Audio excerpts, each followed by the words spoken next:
Sr. Presidente do Conselho Geral, dá-me licença que me levante. Muito boa tarde.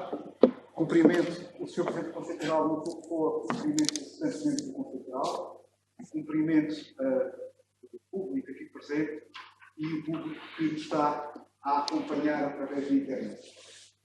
O meu nome é Paulo Láguas e venho apresentar o meu programa de ação Juntos Faremos a Diferença. Julgo que só juntos é que conseguiremos mesmo fazer a diferença e atingir aquilo que todos nós pretendemos. Uma breve nota biográfica. Quem é o Paulo Láguas? Paulo Láguas nasceu em 1963, quase a completar os 54 anos de idade, em Portimão. Fez os seus estudos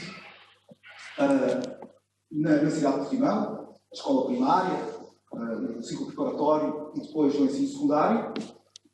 Aos 18 anos, ano letivo de 81, 82, rumou a Lisboa e cursou Economia na Universidade Nova de Lisboa, onde concluiu em 1985, cumpriu o serviço militar obrigatório e em 1986, ainda estava a cumprir o serviço militar obrigatório, surgiu uma oportunidade de emprego, um concurso para assistente do primeiro triênio no Instituto Politécnico de Faro, Escola Superior de Tecnologia e Gestão. E o Paulo Láguas candidatou-se, pediu autorização ao comandante, estava na Crafaria nessa altura, vi a entrevista e fui convidado para, ou ganhei esse lugar, podemos dizer.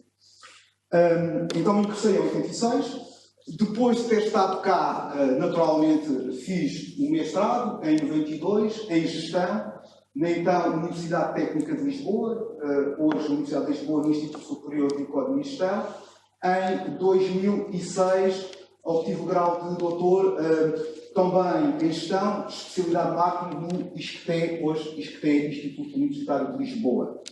Entretanto, fui progredindo na carreira, de assistente do primeiro triênio a assistente do segundo triênio, a professor adjunto e a professor coordenador desde 2010. Nestes 31 anos que tenho de instituição, acabei por, naturalmente, desenvolver um conjunto de tarefas associadas às funções de um professor, mas fui sempre muito envolvido na gestão. Desde logo como membro da Comissão Instaladora da Escola Superior de Hotelaria e Turismo, em 1988, 89, tinha 3 anos de casa, e depois fiz parte do primeiro Conselho Diretivo da Escola Superior de Hotelaria e Turismo, fui diretor de curso, fui diretor de departamento, na altura havia áreas departamentais antes de criarmos os núcleos disciplinares, fui presidente do Conselho Científico, do presidente do Conselho Técnico-Científico, do Pedagógico tive uma experiência mais curta, creio que 3 meses, fui diretor dessa unidade orgânica, integrei equipas reitorais como pró-reitor e como vice-reitor.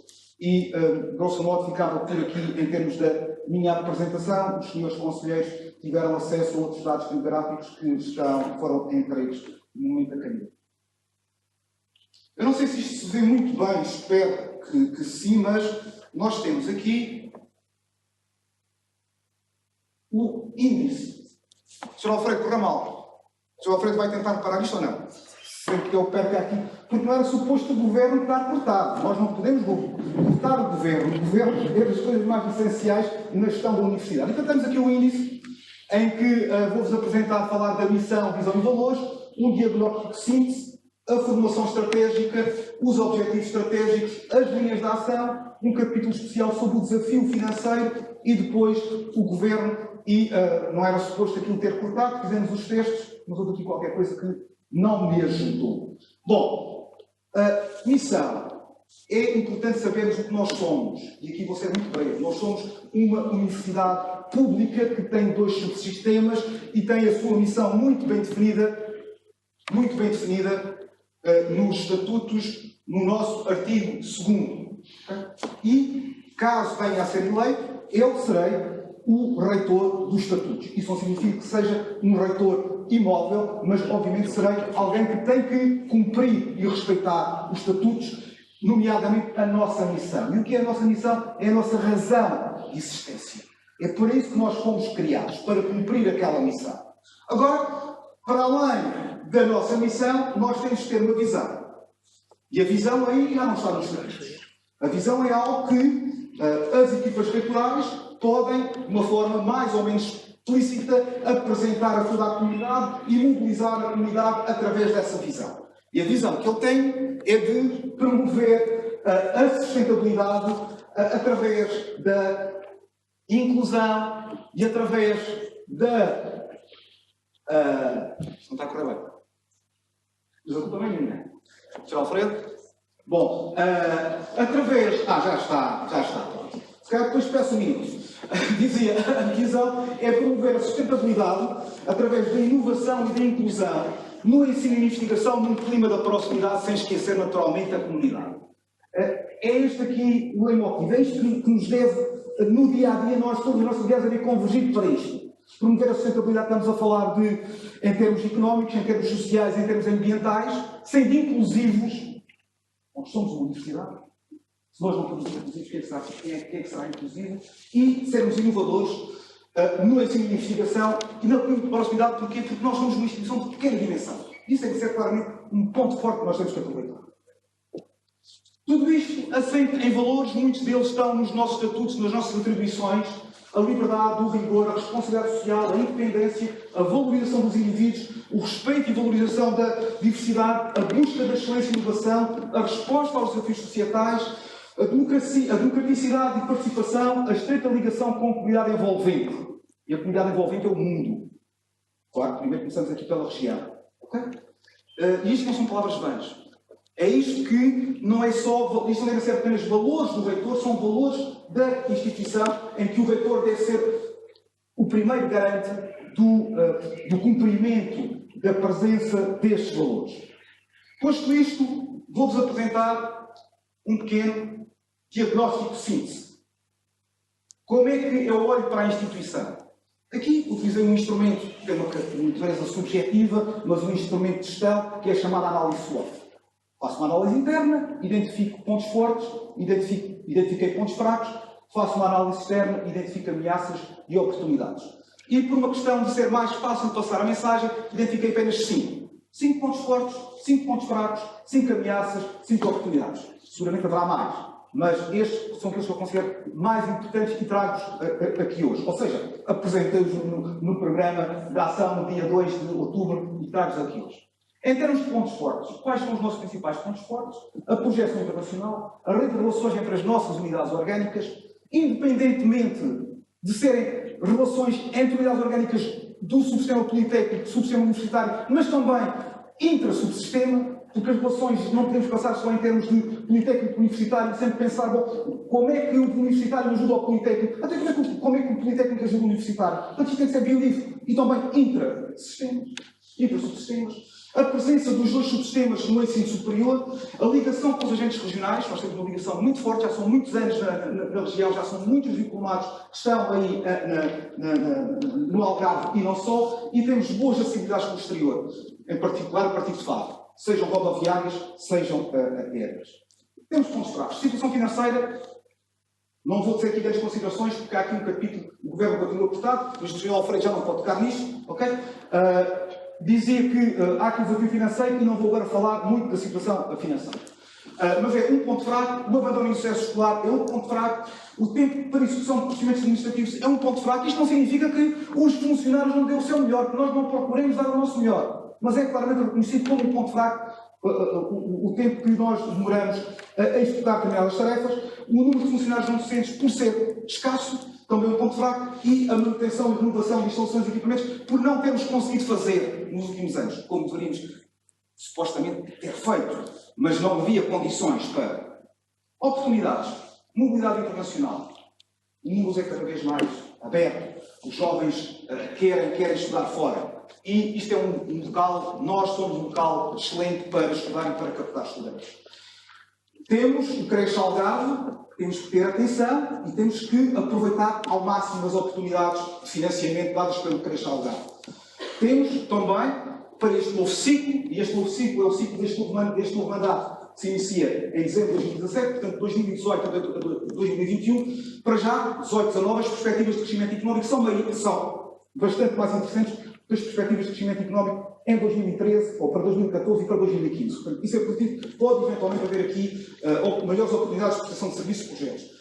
Depois há um projeto de lançamento na AU pela FCCE que nos pode aqui ajudar a desenvolver materiais educativos e também a criação dos laboratórios cooperativos, uma iniciativa do Ministério que também pode ajudar, e aí tem que haver uma resposta dos centros de investigação e o reitor tem que apoiar.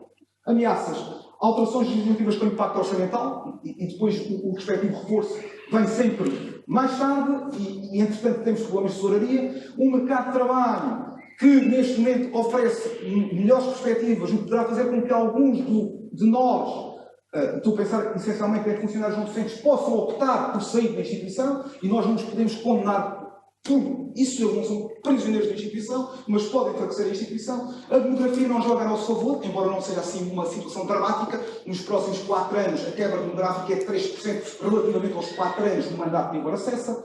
A concorrência entre as instituições de ensino superior, alguns de nós poderão não gostar da palavra mercado, mas o ensino superior e investigação também se rege sobre regras do mercado e a concorrência entre as instituições é cada vez maior.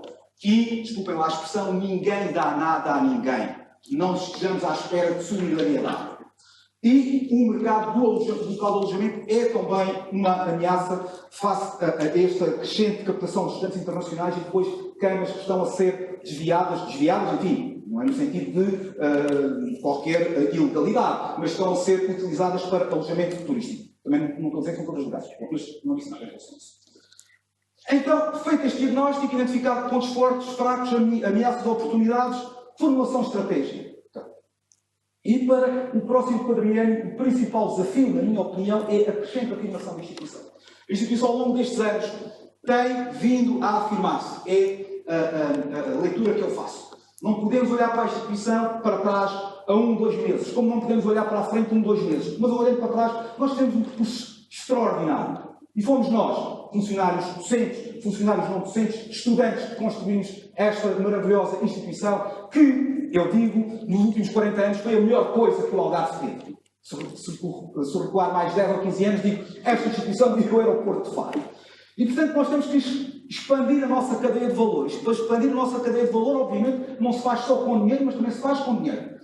E expandirmos o ensino, a investigação e transferência, as relações com a comunidade, com as nossas atividades de suporte, que é o governo. É desta forma que eu vejo esta instituição, que esta instituição também pode ser vista. Tem presente que estamos a falar de uma universidade pública. Já iremos mais adiante falar sobre isso. E então será adotada uma estratégia de diferenciação, alicerçada nos nossos pontos fortes, por uma oposição a estratégias de custo. Bom, posto isto, vamos então, onde é que nós queremos ir? Para onde é que nós queremos ir até 2021? É essa a viagem que eu agora vos proponho. Defini apenas 4 objetivos estratégicos, que não são os únicos, mas procuram ser aglutinadores.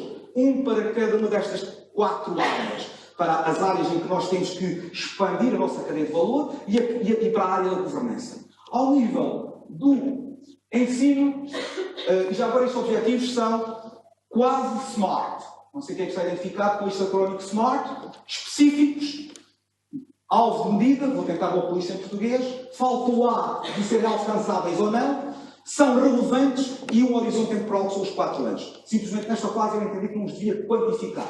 Então falta aqui o A do attainable, ou do achievable.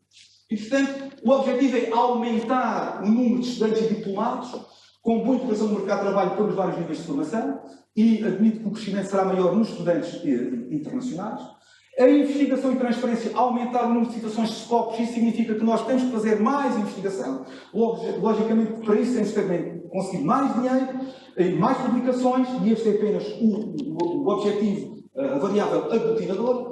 Ao nível da comunidade, aumentar o grau de satisfação dos stakeholders e medir isto, não é apenas a base de uma opinião, não é aquilo que me parece ouvir, ou naquilo que eu vi e que o outro ouviu e me disse. E também aumentar o grau de satisfação da comunidade académica. Se nós estivermos mais satisfeitos e entrarmos aqui a assobiar, com um sorriso nos lábios, vamos trabalhar melhor, não é? E trabalhar melhor não é ficar cá até às 7h30, 8 da noite. Ok? É sermos também mais eficientes e respeitarmos os tempos de trabalho das pessoas. Não estou a dizer que isso não seja feito, atenção. Bom, estão definidos os objetivos. Como é que lá chegamos? Linhas de ação. E eu proponho, apresento-vos aqui, para cada um daqueles eixos, 4 eixos, 5 linhas de ação, sendo que depois, que é o que não vou entrar em detalhe, em cada uma dessas linhas de ação há um conjunto de medidas que está no programa. No fundo, obviamente, se este programa caminhar para o plano estratégico, terá o contributo de toda a comunidade e isto poderá evoluir. Algumas medidas poderão não ser assim, colocadas naqueles termos, outras poderão surgir do debate, mas vamos então apresentar as 5 linhas de ação para o ensino, sempre que no texto do programa, quando está no grito, aquilo significa uma medida, uma ação. Bom, reforço da notoriedade da marca Universidade do Algarve junto dos jovens do ensino secundário. Obviamente que eu também estou preocupado com e quero reforçar a notoriedade da marca Universidade do Algarve no Brasil, no mundo. Mas estamos a pensar no recrutamento do mercado interno e no mercado mais próximo.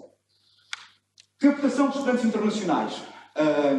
Nós, neste momento, estamos a trabalhar mais com o Brasil, não nos podemos dotar no Brasil, mas devo dizer que uma proposta que tenho ali é criar uma rede de relacionamento com as escolas secundárias do Brasil, para, no fundo, aumentarmos a notoriedade desses potenciais, junto desses potenciais estudantes.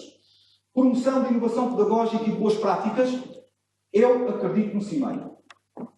Posso ter estado alguns. Eu acredito no CIMEI. É o Sistema Integrado de Monitorização ao Ensino e Aprendizagem. Não conheço nenhuma instituição que nós às vezes olhamos como instituição de referência que não tenha o seu CIMEI a funcionar e não esteja a produzir resultados.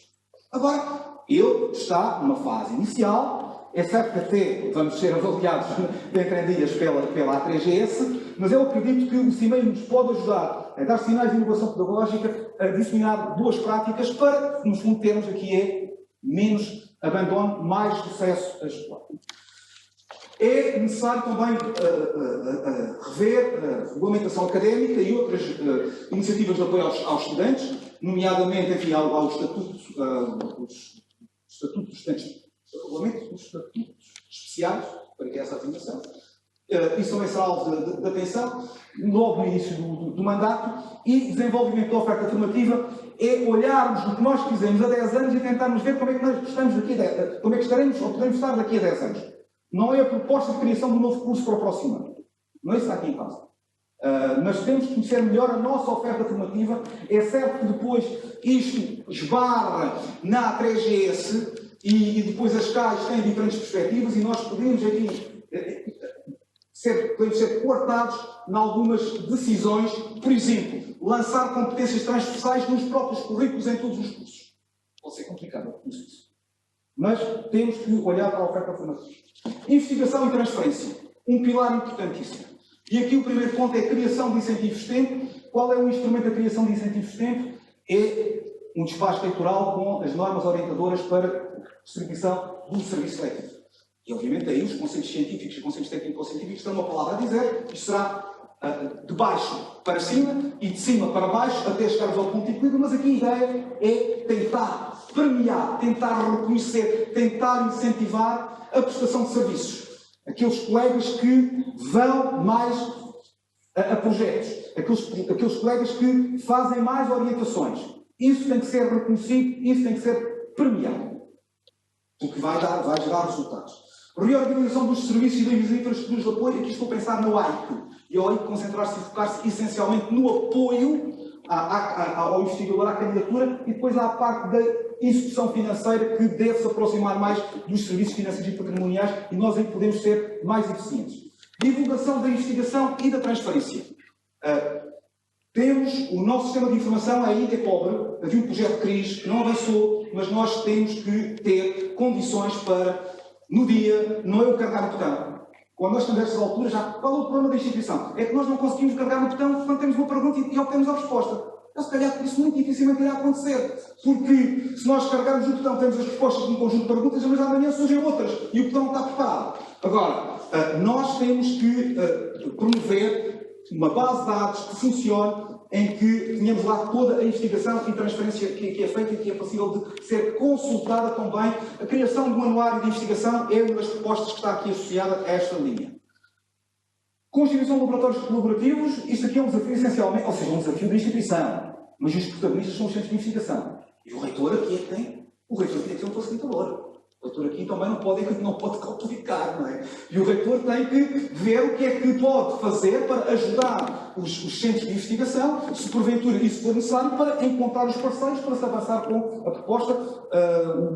O anúncio foi aberto e estará agora aberto até que, numa determinada data, a FCT diz que fecha daqui a 30 dias. E, portanto, o tempo já correu, mas não sabemos quando é que vai fechar. Sabemos que iremos ser avisados com 30 dias de antecedência do fecho dos laboratórios colaborativos, que irá claramente aqui fomentar a transferência e que irá permitir aumentar a atividade da instituição.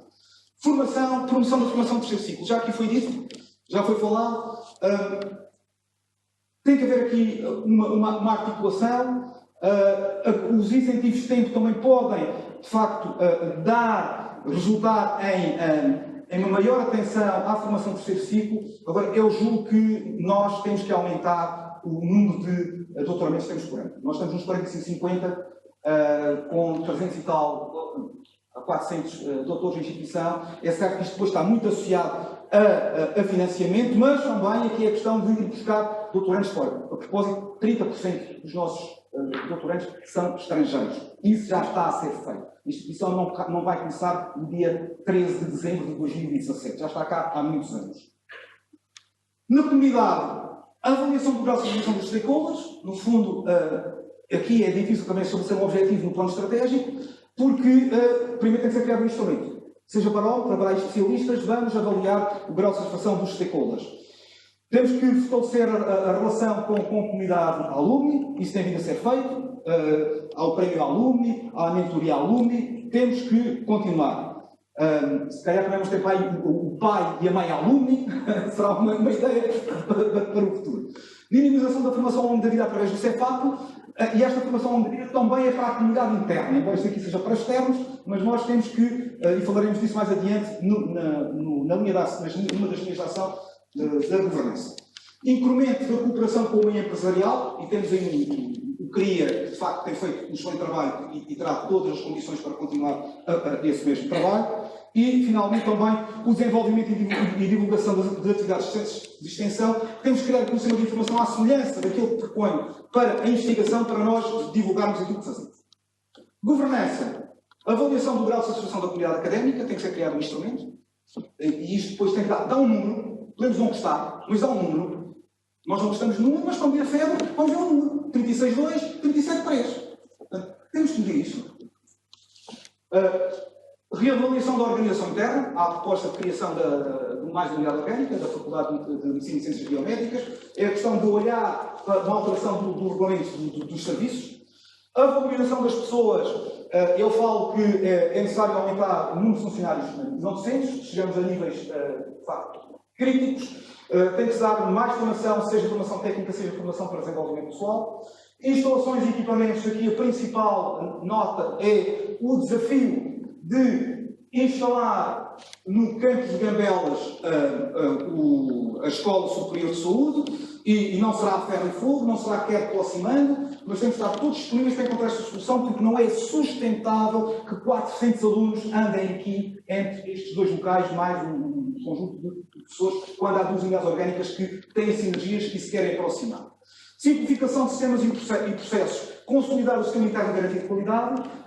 O EDOC, o sistema de gestão documental, se calhar temos que dar um passo atrás para dar 2 passos à frente, temos que ter contabilidade analítica, mobilidade net, tem que avançar. Desafio financeiro. Ok? E estou nos quase 5 minutos, não é? 5 minutos. Desafio financeiro, eu não digo isto desta maneira, mas está lá um plano de ação. Isto calma, não é? Isto dá aqui um embate. Aquilo é um sinal de subtração. É a dotação do Orçamento do Estado menos despesas com pessoal, em milhares de euros, o que significa que este valor aqui significa 1 milhão de euros. Isto aqui significa 6 milhões de euros. E eu, no programa, no diagnóstico, digo que o Orçamento do Estado, se em 2010 cobria 90% das despesas com pessoal, hoje está a cobrir menos 10 pontos pessoais, menos 10 pontos percentuais, está a cobrir apenas 80%. E aqui o reitor da Universidade do Algarve tem que dizer que a instituição está subfinanciada. E a instituição necessita de mais financiamento público. Agora, também tenho consciência que estas situações hoje decidem-se na Assembleia da República, decidem-se em sede de governo, decidem-se em sede de eleições, mas decidem-se também com lobbies e lutas dos estudantes. E, portanto, este é um problema que nós não podemos camuflar. E já agora, e assim, mas isto aqui melhorou. Está bem. Aqui nós tivemos um reforço de 1,8. Se nós não tivéssemos tido um reforço de 1,8, a barra vinha para aqui. E aqui tivemos um reforço de 700 mil. E, portanto, nós estamos neste momento à volta de, facilitando, parece que são trocos, 7 ou 8 milhões de euros de despesas com o pessoal que não tem cobertura na dotação do Orçamento do Estado. Isto é dramático e penso que não é só a instituição que tem a responsabilidade de resolver isto, isto não é um problema só da instituição. Saldo transitado. Por isso, sim.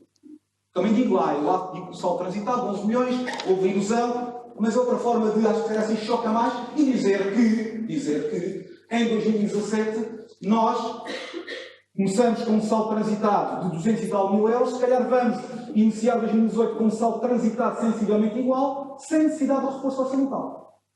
Isso é muito importante, é dizer que há uma trajetória de redução deste desequilíbrio. Não estou a dizer que estamos bem.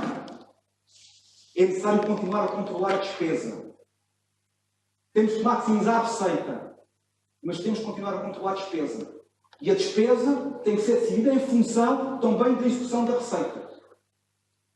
Desafio financeiro. Então, como é que eu vejo as coisas? De uma forma simplista. Bom, chegamos a zeros, mas chegamos a zeros de uma maneira que não podemos continuar. Porque não há manutenção de equipamentos. Temos pessoal não docente que, em escassez de pessoal não docente, temos depois também recursos, não só escassez de pessoal não docente, mas também pessoas insatisfeitas porque de facto deviam estar noutra posição, não como assistente operacional, mas como assistente técnico, não como assistente técnico, mas como técnico superior. Quais são então aqui as soluções que eu aqui apresento? E aqui quantifiquei. Embora também vos diga, sou eu reitor, prepararei um orçamento para 2019, para 2020, para 2021. Será provisional. O de 2018 já foi carregado. Aumento das taxas de propinas, através do aumento do número de estudantes, em particular dos estudantes internacionais, e aumentando a propina média do estudante internacional. E eu estimo que isso aqui nos pode conduzir a mais 600, isto 7,9 é 7,9 milhões de euros. Pode nos conduzir a mais 600 mil euros ano nos próximos 4 anos. A taxa académica para estudantes de mobilidade fora do espaço da União Europeia, eles não pagam, têm que pagar. É pouco, 100 mil, 150 mil euros. Mas isso pode ser suficiente para cobrir as despesas associadas à reclassificação dos funcionários não docentes. Recuperação coerciva de dívidas de propinas. Recuperamos cerca de 600 mil até hoje. E esses 600 mil já estão incluídos nesta média. E há mais de 1,5 milhão. E total, vou dizer que ao longo dos 4 anos, mas será concentrado nos 2 primeiros anos. Aumento da receita de overheads de projetos de prestação de serviços. Agora, eu estou a falar aumento da receita. É muito importante ter mais projetos, mas eu prefiro falar em receita de overheads do que estar a falar em termos de 10 milhões, ou 15 milhões, ou 20 milhões de projetos. E pensar nos 20 a 25% de overhead. E nós, nos últimos 4 anos, tivemos em média 7,5 milhões, 7,5 milhões de projetos, o que dá um overhead estimado na ordem de 1,9 de receita. E a ideia aqui é passar para 2,7. É um aumento de 50%. Crowdfunding e patrocínios destinados não me arrisca para a previsão, mas vamos trabalhar nesse sentido. Redução do valor de algumas rubricas de fornecimento de serviços externos, nomeadamente a eletricidade, nomeadamente a Escola Superior de Saúde, isso pode nos dar 1 milhão, no total, quando digo total, em quadriênio. Vão acreditar nas minhas contas, isto tudo dá qualquer coisa como 8 milhões de euros. 8 milhões de euros. Eu diria que, à partida, tenho confiança para poder dizer que nos próximos 4 anos nós teremos 8 milhões de euros para aumento de despesa com pessoal e para gastos em manutenção e equipamentos. Sendo que, em termos de pessoal docente, eu admito que, se calhar, nós até não vamos ter aumento. Porque vamos ter muitas pessoas a aposentar-se. O Governo, com estes valores, o reitor assegurará aqui o financeiro e patrimonial de recursos humanos e depois, eventualmente, poderá haver aqui ainda um ou outro ajustamento, mas, para além do reitor, estarão entre 5 a 6 membros na equipa reitoral. Para terminar, A Universidade do Algarve, e agora deixe-me ir até ao fim mesmo, porque eu gasto mais de 30 segundos, é o último diapositivo. A Universidade do Algarve em 2021. Eu já disse o que era a Universidade do Algarve em 2021, mas vamos comparar. Quando apresentei a visão, quando apresentei os objetivos. E a Universidade em 2021 tem sido uma universidade com mais estudantes diplomados, com boa integração no mercado de trabalho. É uma instituição com mais investigação e com mais transferência. É uma instituição mais internacional, seja no ensino e na investigação. E nós sabemos que na investigação, em trabalhos publicados em coautoria com colegas de outros países, nós somos muito bons. E foi isso que nos colocou na primeira posição em termos das 9 universidades portuguesas que estão no ranking da Times, no indicador de projeção internacional. Foi esse o resultado. Temos que ter stakeholders mais satisfeitos em 2021. Temos que ter uma comunidade mais satisfeita em 2021. Temos que ter uma situação económica mais robusta. E aqui o económico-financeiro, no nosso caso, é quase a mesma coisa. Uma situação económica mais robusta em 2021. Com um reitor muito atento, muito disponível, muito energético, mas muito tranquilo e muito sereno. Muito obrigado pela vossa atenção.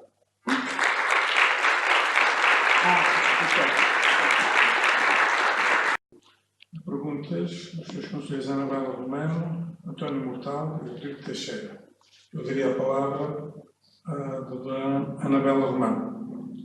Boa tarde, Sr. Presidente, caros conselheiros, candidatos, aprovado.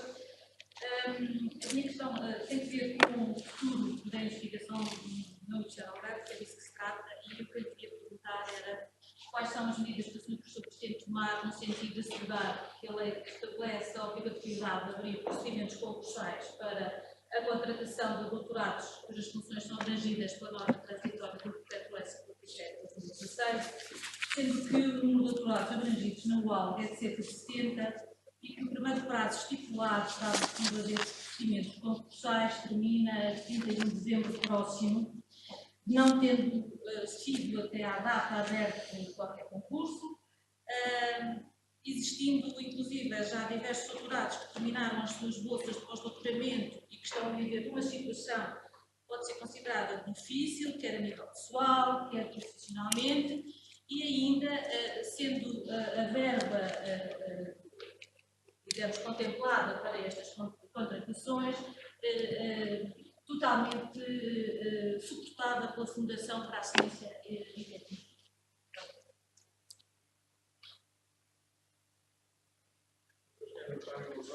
Conselheiro António Mortal.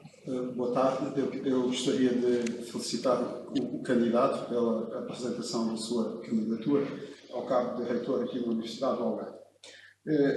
O acesso, através do Concurso Nacional de Acesso aos Cursos de Engenharia da UAL, é reduzido. Cerca de 2/3 destes alunos provêm de regimes especiais de acesso. Pelo seu percurso académico, eles necessitam de abordagens pedagógicas diferenciadas. Reparei que no seu programa de ação, e uma das medidas, refere a promoção pedagógica e boas práticas baseadas apenas no desenvolvimento de conteúdos educativos e de competências transversais. Eu acho que estes alunos necessitam de aprofundar competências técnicas, nomeadamente através de aulas práticas laboratoriais, laboratórios dedicados ao ensino. Também é necessário contratar técnicos de laboratório, porque infelizmente nos últimos anos têm saído da UAL à procura de boas condições. Assim, gostaria de lhe perguntar se estaria disponível para contratualizar com as unidades orgânicas um programa de investimento para prestar laboratórios dedicados ao ensino, assim como reforçar o pessoal não docente afeto a estes laboratórios. E, já agora, como é que, num quadro de restrições orçamentais, que eu digo que está bem consciente, como é que iríamos financiar esta medida? Obrigado. Obrigado. Teixeira, por favor. Muito obrigado. Boa tarde a todos, mais uma vez. Felicitar aqui a apresentação do professor Paulo Barros, pela sua apresentação e pelo seu presidente. E neste caso, eu gostaria de fazer tendo em conta que a Constituição da República Portuguesa defende o direito à igualdade de oportunidades de acesso ao ensino escolar, bem como ao estabelecimento do princípio da gratuidade de todos os atos o Estado, a entidade do professor Paulo Barros, disponível para afirmar a sua posição relativamente ao aumento ou não de propinas para os próximos 4 anos. Eu vi com atenção a sua apresentação do seu programa, vi que prevê um aumento das propinas, depois esclarecendo que o principal objetivo é aumentar os estudantes internacionais, mas queria perguntar também qual seria a sua posição relativamente aos estudantes a nível nacional e qual seria a sua posição no Conselho Geral enquanto reitor, se for eleito. Muito obrigado. Muito obrigado. Sr. Candidato, por favor. Muito obrigado, Sr. Presidente. Agradeço num só pacote, se me permitem. Está? Está. Sim, sim. Agradeço em bloco a todos os conselheiros pelas perguntas que me colocaram e agora vamos pergunta a pergunta. Senhora Conselheira Anabela Romano, eu não quero ser acusado de plágio, mas eu diria o mesmo que disse o candidato Saúl Neves. Mas vou dizer mais qualquer coisa. O Jornal Público, no dia 24 de outubro de 2017, escrevia o seguinte: a regulamentação dos vencimentos que serão pagos aos investigadores que vão passar a ter um contrato de trabalho no âmbito do diploma de emprego científico já foi terminada pelo Ministério da Ciência, Tecnologia e Ensino Superior, mas ainda está à espera de luz verde do Ministério das Finanças para que possa ser publicado. As universidades têm até ao final deste ano para abrir o primeiro conjunto de concursos para a contratação de cientistas que não podem avançar sem que a oficialização do documento. Bom, posto isto, eu admito que até 13 de dezembro a atual reitoria e o atual reitor irão tomar decisões em relação a esta matéria. A questão aqui que se coloca é, caso eu seja eleito reitor, no dia 14 de dezembro, o que é que eu faço? Bom, isto é uma oportunidade que nós temos, que eu reconheço, poderão dizer assim, não foi identificada, é uma oportunidade, mas também confesso que não a identifiquei porque considero isto como um dado adquirido. Agora, o que eu percebo que algumas pessoas estão aqui a passar um mau bocado, mas também temos que compreender a posição das instituições. E se a tutela, em muitas situações, é muito exigente com as instituições também têm que ser igualmente exigentes com a tutela. E, portanto, as instituições acho que estão a fazer bem o seu papel de exigir uma total clarificação desta situação e aí, no caso concreto, eu não posso falar pelas restantes instituições de ensino superior, mas não vou falar também, porque não estou aqui nessa qualidade, pela atual equipa reitoral, mas se for eleito reitor, naturalmente que isto é para cumprir, porque isto é bom. Ponto. Tá? Senhor Conselheiro António Mortal, naturalmente que tenho a perfeita noção que no programa de ação não poderia ser exaustivo e não poderia tocar em tudo. Eu agradeço o desafio, corresponde com outro desafio. Vamos contratualizar. Vamos contratualizar com as unidades orgânicas. E de que forma? As unidades orgânicas vão avançar, vão ser mais dinâmicas na realização de prestação de serviços, de projetos. E haverá, no âmbito dessa contratualização, uma percentagem que é destinada à unidade orgânica para, no fundo, apetrechar os seus laboratórios.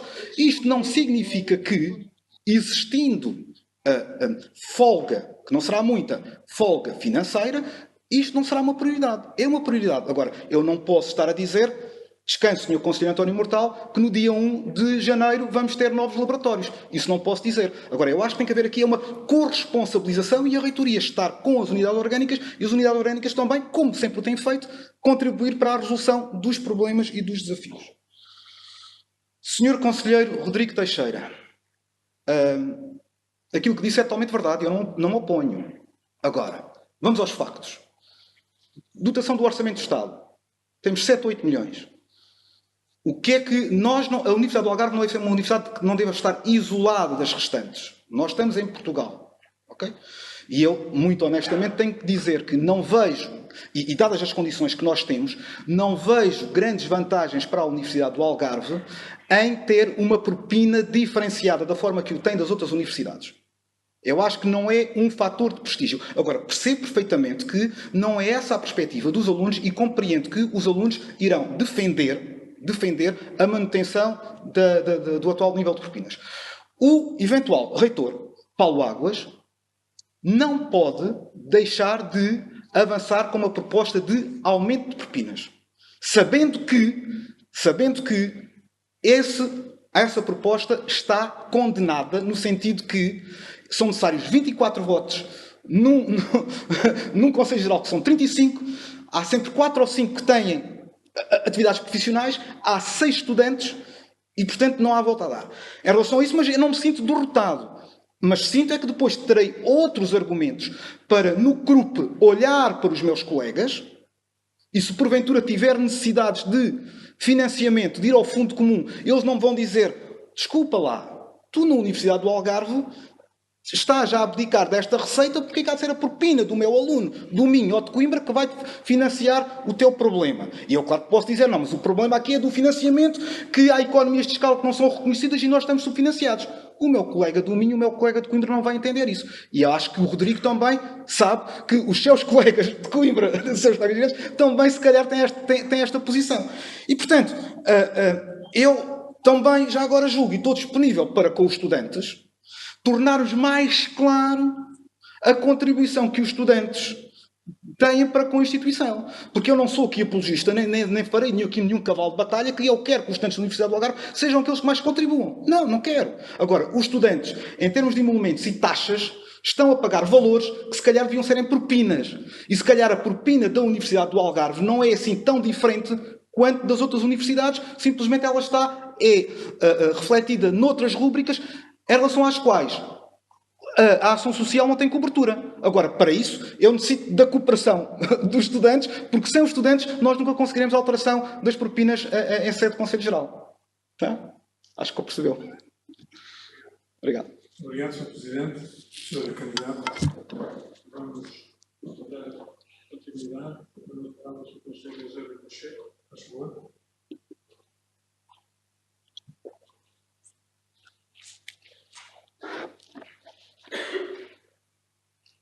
Boa tarde, Sr. Presidente.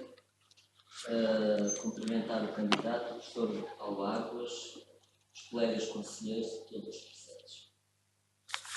Eu sou sempre muito sucinto nas minhas questões. Afirma no seu programa de ação, na linha de ação 4.2 de avaliação da organização interna, que deverão ser encontradas soluções mais adequadas à atual realidade para os serviços financeiros e patrimoniais e de recursos humanos, visando uma execução de tarefas mais eficaz e mais eficiente. Portanto, a questão é: gostaria que desenvolvesse melhor esta sua ideia e como pretende operacionalizar. Obrigado. Engenheiro Ismênio Martins, por favor. Boa tarde a todos.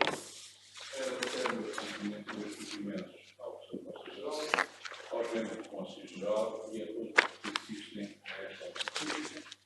Cumprimento e dou os parabéns ao professor Paulo Águas, que, sendo docente da Instituto Politécnico, teve a coragem de se candidatar ao cargo de diretor da Universidade do Algarve.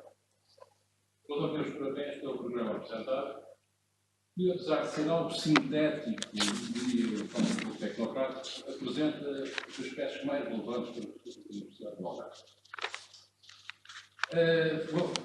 Indo agora ao programa, o professor Paulo Águas, na página 10 do seu programa, no ponto dedicado às ameaças externas, refere, entre as alterações legislativas com impacto orçamental, as mais recentes mudanças do regime transitório do Estatuto da Carreira do Pessoal Docente no Ensino Superior Politécnico, que impediram, diz o Dr. Paulo Águas, uma redução esperada das despesas com pessoal.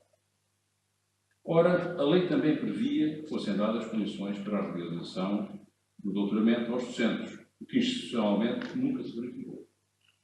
Cada um fez o que pôde, se pôde. A minha pergunta é a seguinte: entende que o regime de transição não deveria ter sofrido as alterações que sofreu, tornando mais digno e justo? Acha que, pelo contrário, se deveria ter promovido o despedimento liminar dos colegas que, devido à sua carga letiva exagerada, combinada com uma idade mais avançada, não tiveram a oportunidade de realizar o seu doutoramento nos prazos que eram previstos antes das alterações legislativas?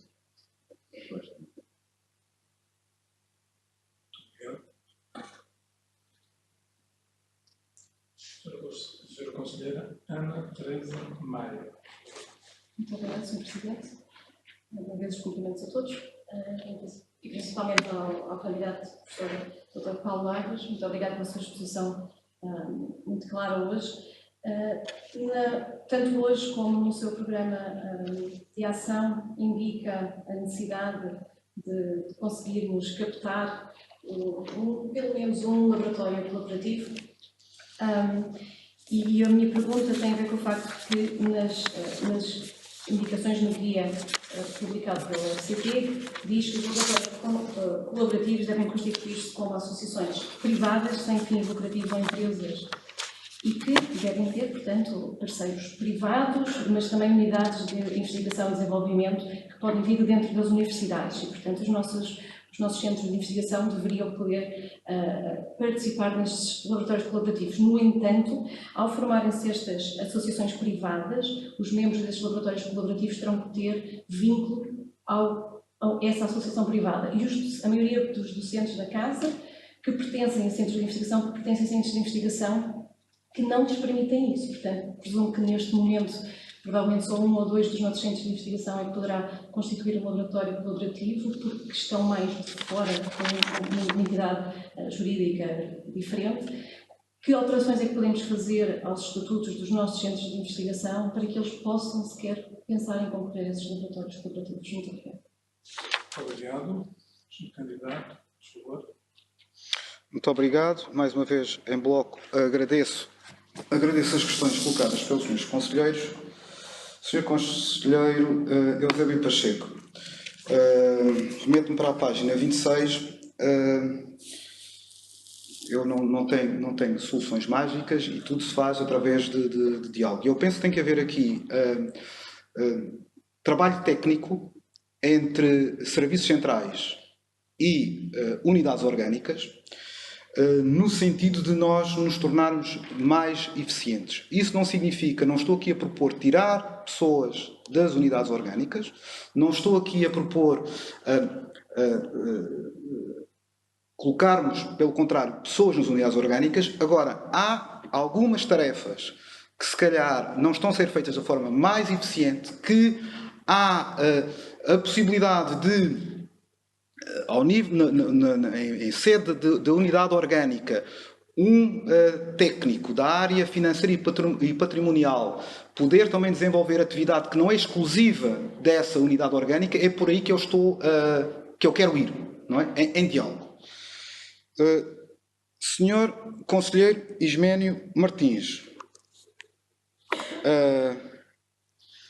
não é muito delicado da parte do candidato fazer observações críticas aos conselheiros, mas é assim. Eu espero que o elogio que me foi dado da coragem seja transversal a todos os candidatos. Eu tive a mesma coragem que o candidato Saúl Neves e tive a mesma coragem que o candidato Ifigênio Rebelo. Eu sou professor da Universidade do Algarve, ponto, logo candidatei. Eu percebi o alcance daquilo que o conselheiro Isménio Martins disse e seguramente ele também compreenderá esta minha reação e obviamente não é nenhum desagrado em relação àquilo que disse. Mas só para dizer que é este o meu posicionamento, enfim, é uma questão de... eu escrevo, não é para cumprir não é uma obrigação, não é um direito, tenho a convicção que posso ajudar a instituição e por isso que avancei. Tenho alguma experiência de gestão, como já vos disse. Tem sido gratificante o exercício desse tipo de funções e, de qualquer das formas, agradeço, não deixo de agradecer essa referência. Relativamente à questão que me coloca, nós podemos ter aqui, e não vou fugir à questão, e se calhar aqui vou gastar mais um minuto para depois a seguir gastar menos um minuto. De facto, o Sr. Conselheiro leu bem o que ele disse, ou o que eu escrevi. E o que eu escrevi é que, em determinado momento, as instituições estavam à espera de ter uma redução na despesa pela chegada do fim do regime transitório. É isso que eu digo. Não é?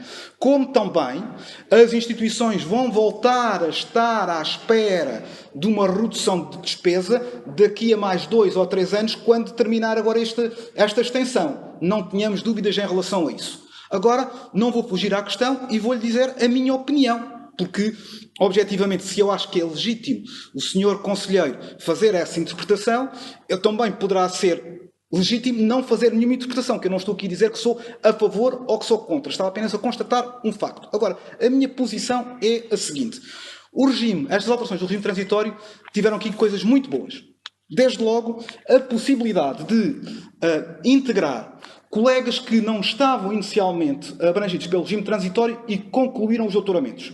Isso é um sinal de qualificação e de rejuvenescimento das instituições. E nós tínhamos vários colegas nessa situação, em particular na Escola Superior de Saúde, nas unidades orgânicas mais recentes. E isso terá acontecido na Universidade do Algarve e demais instituições de ensino superior. Portanto, isso, luz verdíssima, não podia estar mais de acordo.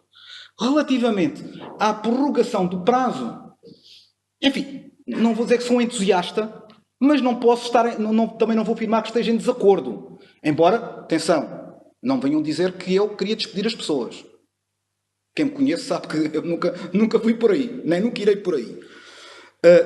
Mas, pronto, aceita-se, porque de facto reconheço que as pessoas não tiveram as oportunidades de... Agora, sou muito cético à outra terceira medida que foi aqui tomada, que foi alargar o universo da possibilidade de apresentação de provas públicas. E o que é que isso suscitou para os 20 anos? Suscitou que algumas pessoas que estavam comprometidas com os seus doutoramentos e que deixaram doutoramentos e vão fazer provas públicas. Foi um sinal errado que foi dado. Essas pessoas, se calhar, nunca mais vão fazer doutoramento e era bom para essas pessoas, e não quero estar a ser paternalista, que elas fizessem o seu doutoramento como era bom para a instituição. Portanto, em relação a essa componente do regime transitório, aí digo-lhe, não me revejo nela, nesse alargamento do prazo ou da antiguidade para poder requerer provas públicas. Senhora Conselheira Ana Teresa Maia, laboratórios colaborativos. Vai-me desculpar, enfim, alguém que se apresenta como candidato ao reitor nunca pode dizer que é ignorante, mas a leitura que eu faço não é essa. Agora, eu acho que eu tenho aqui o aviso de apresentação dos laboratórios colaborativos e diz aqui que entidades participantes são instituições de ensino superior através dos seus institutos e ou unidades de ID. Agora, os nossos investigadores, porventura, não serão membros do laboratório colaborativo. Mas isso não impede, julgo eu, de forma alguma, que a missão, o propósito do laboratório colaborativo seja alcançado e em benefício, claro, da instituição, da região, do país e dos investigadores. Mas atenção, a senhora Conselheira, eu aqui tenho que admitir algumas reservas nisto que estou a dizer. Muito obrigado, Sr. Presidente. Senhora Conselheira Ana Justo, por favor.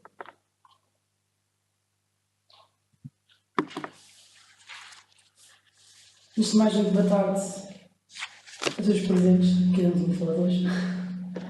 A minha pergunta para o candidato.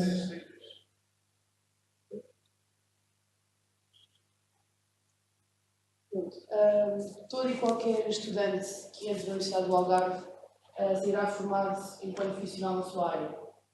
Mas não é apenas o conhecimento aprendido dentro de uma sala de aula que formará o estudante, tanto a nível profissional como pessoal, para o mercado de trabalho.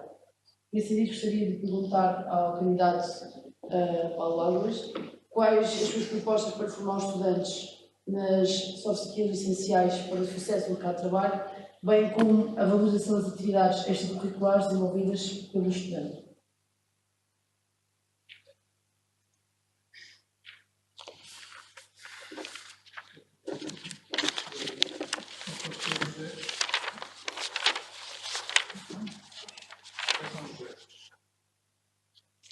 Muito boa tarde. Eu reitero os meus cumprimentos ao Sr. Presidente, aos colegas do Conselho Geral e a todos os que nos estão a ouvir e cumprimentar um cumprimento especial para o candidato Paulo Águas.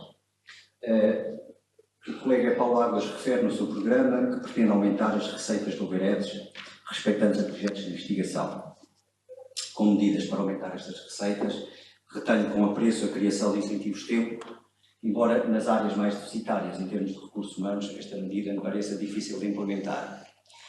Considerando que o financiamento de projetos de investigação é obtido em concursos bastante competitivos, pergunto se equaciona outras medidas concretas para aumentar as receitas do Oberedes de projetos.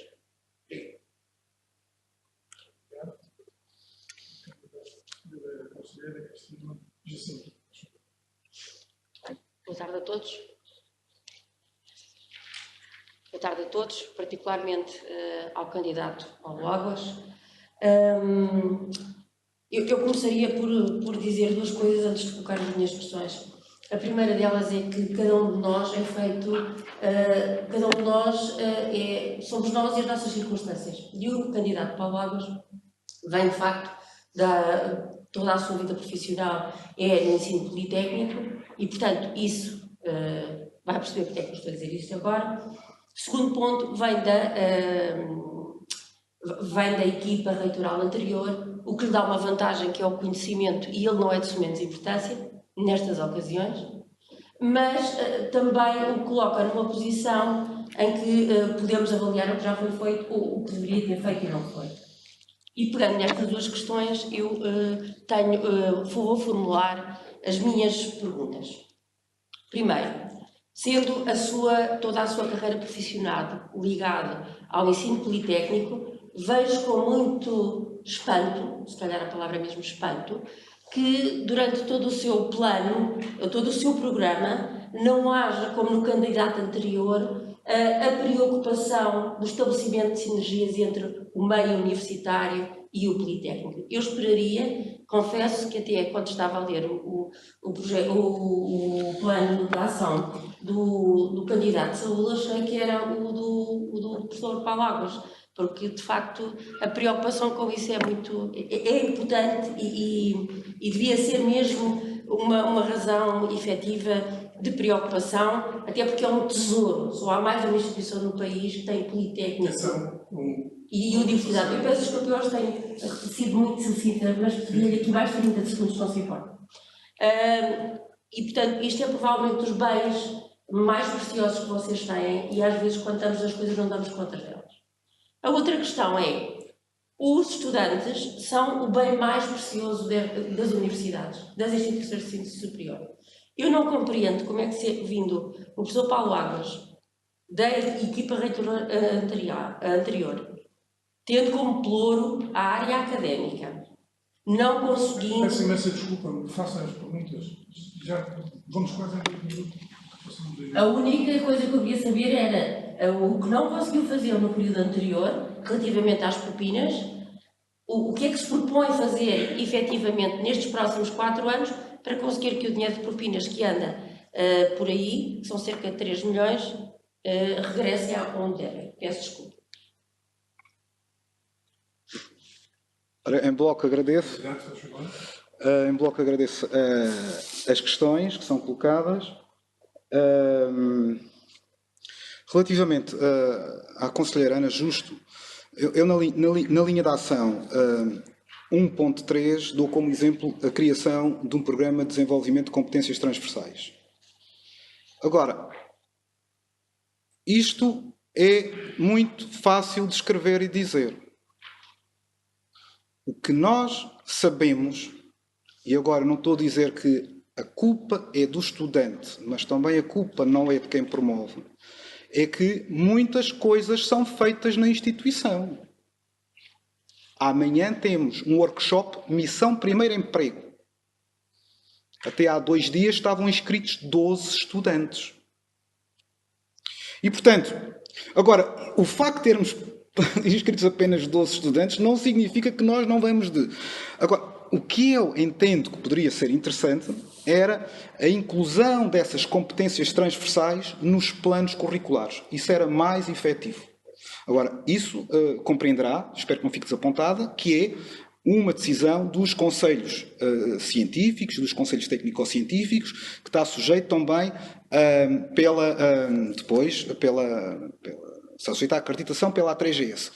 Agora, o que haverá um compromisso, claro, de desenvolvimento de competências transversais, nomeadamente, enfim, em áreas de resolução de problemas, em áreas de competências digitais. Isso não tínhamos dúvidas que haverá essa preocupação, conselheira Ana.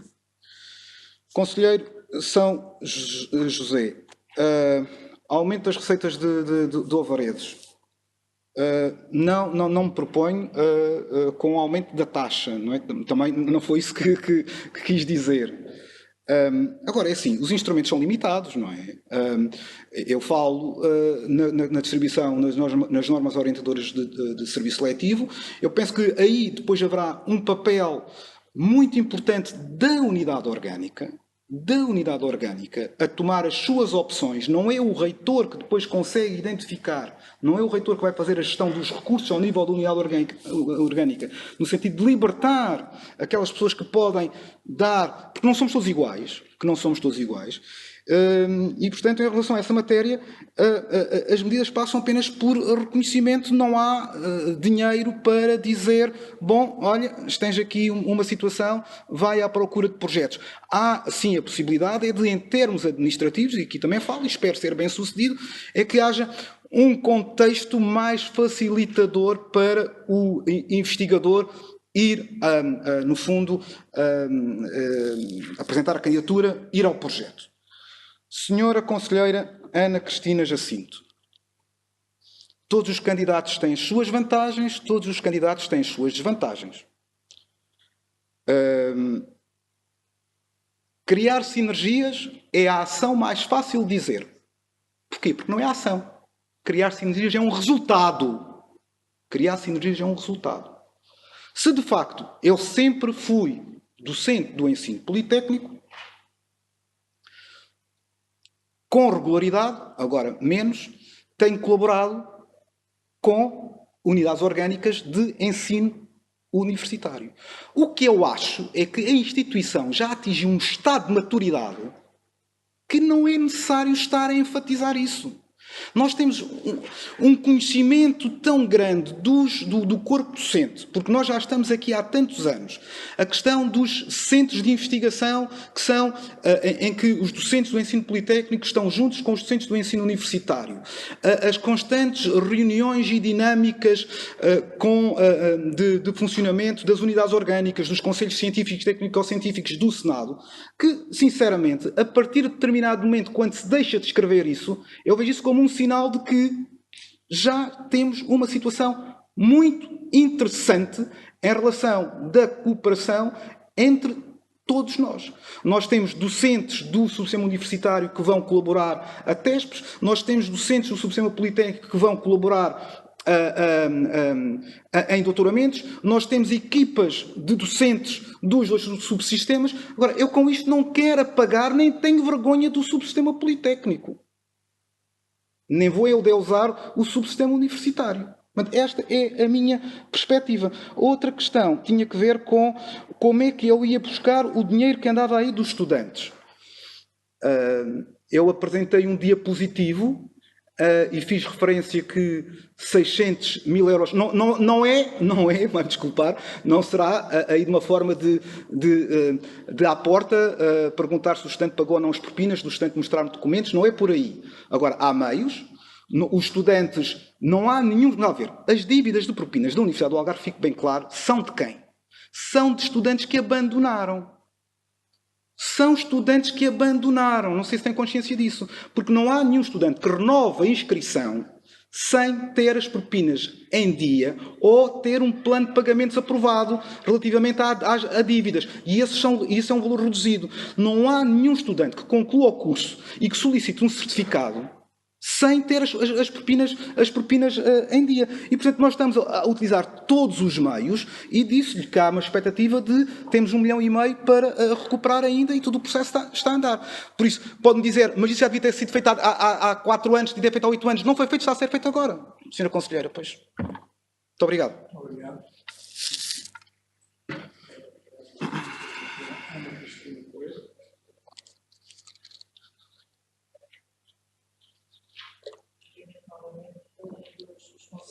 A assistência e, em particular, o professor Paulo Águas, a quem felicito pela sua candidatura. Professor Paulo Águas, enuncia no seu programa a necessidade de aumentar a produtividade científica da UAL. E a minha questão vai nesse sentido. Eu gostaria que se pronunciasse acerca das medidas a implementar que considera virem a ser potenciadoras dessa produtividade, não esquecendo na sua resposta as diferenças que ainda existem entre os dois subsistemas que constituem a nossa universidade.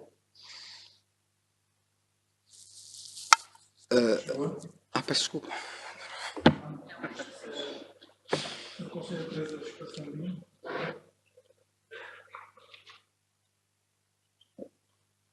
Boa tarde. Gostaria de colocar uma questão com base no facto que todos os anos a Universidade do Algarve perderá cerca de 936 estudantes, portanto, taxa de abandono acima da média de outras taxas de outras universidades, bem acima, e, portanto, pegando na sua proposta de linha de ação 1.3 de promoção de inovação pedagógica e de boas práticas, e a propósito também da sua resposta a uma das questões da conselheira, queria colocar a questão de como é que alinhará a sua ação, enquanto líder de uma equipa e enquanto reitor, alinhará com os conselhos científico e pedagógico para que a sua proposta de exemplo de programa de desenvolvimento de competências vá ao encontro das necessidades já identificadas e não pela realização de mais inquéritos, uma vez que já serão conhecidas, e sem culpabilizar, desculpe a expressão, os estudantes pela adesão ou não às iniciativas. Com o poder executivo que poderá vir a ter, como é que exercerá também a sua influência para alinhar algo que também terá a possibilidade de executar sem que seja através dos conselhos científicos e pedagógicos e, portanto, da A3ES. Obrigada. Muito obrigado. Sr. Conselheiro Amadeu Cardoso.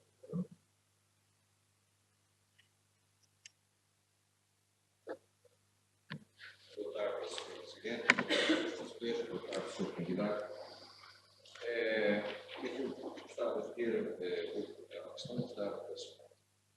Considerando a referência que faz no seu programa de ação, situação financeira, designadamente o espumar-se em 4 anos, dos 11,2 milhões de euros, e do saldo de gerência, e a necessidade de reforço extraordinário, respectivamente 1,8 e 0,5 milhões de euros nos 2 últimos anos, pergunto, perante esta situação financeira, como pretende resolver a questão das injustiças que se verificaram no corpo do pessoal não docente e onde pensa ser possível encontrar fontes de receita alternativas ao OE e fundos comunitários? Será que o aumento do valor das propinas é a solução? Pretende continuar a fazer um orçamento de base zero? Obrigado.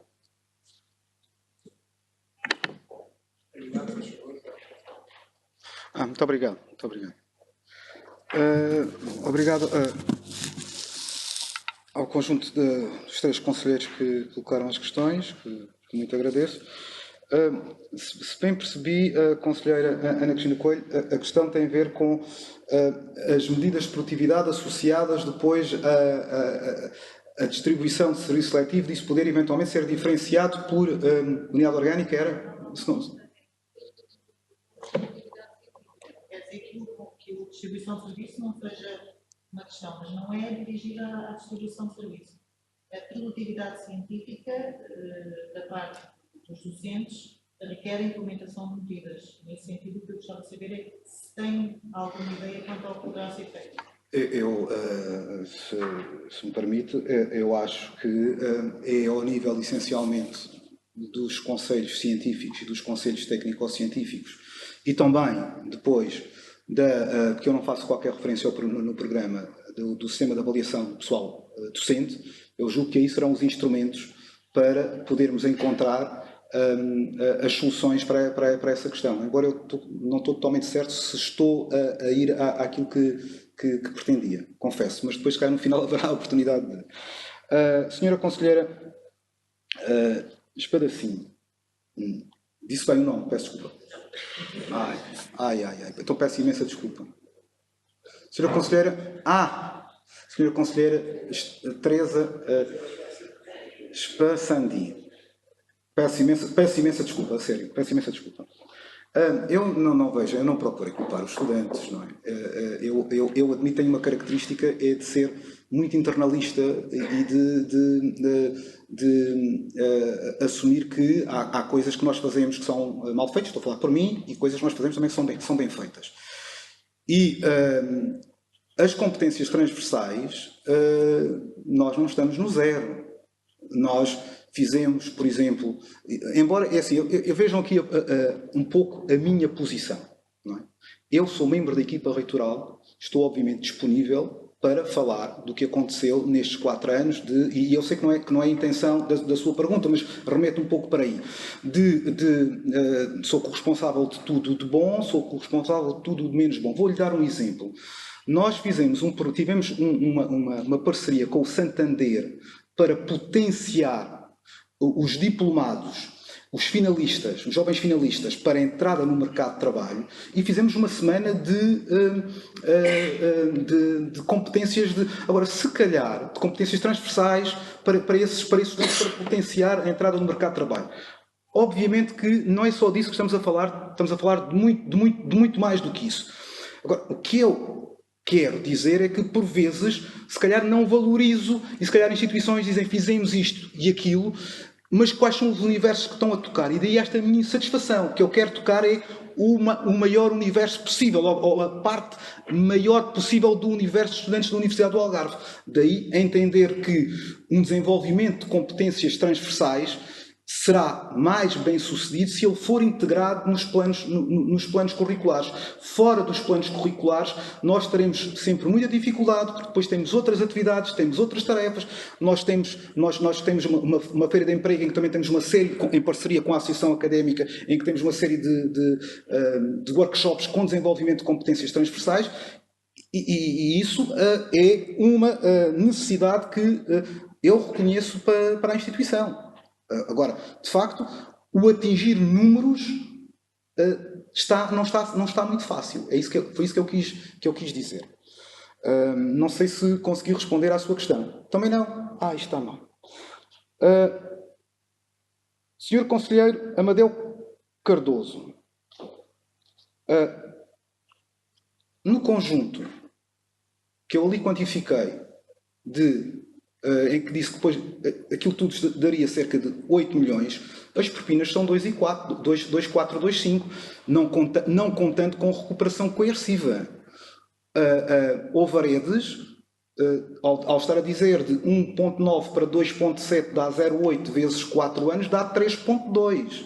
E, portanto, eu não faço essa leitura, porque não está lá, não foram esses números que eu acabei de apresentar. Relativamente ao pessoal não docente, eu digo no meu programa que para já temos que ver quem é que está fora e que ainda não consolidou e que deve regressar rapidamente, e devemos, naturalmente, continuar com o processo de mobilidade intercarreiras que está iniciado. É essa a minha preocupação ou seja, a minha preocupação para com os funcionários não docentes.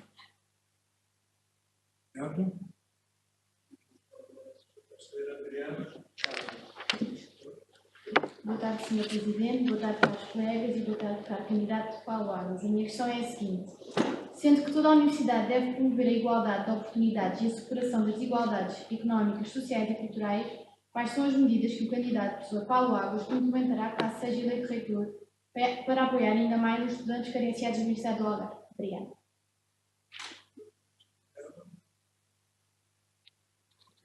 Senhor Conselheiro António Correia.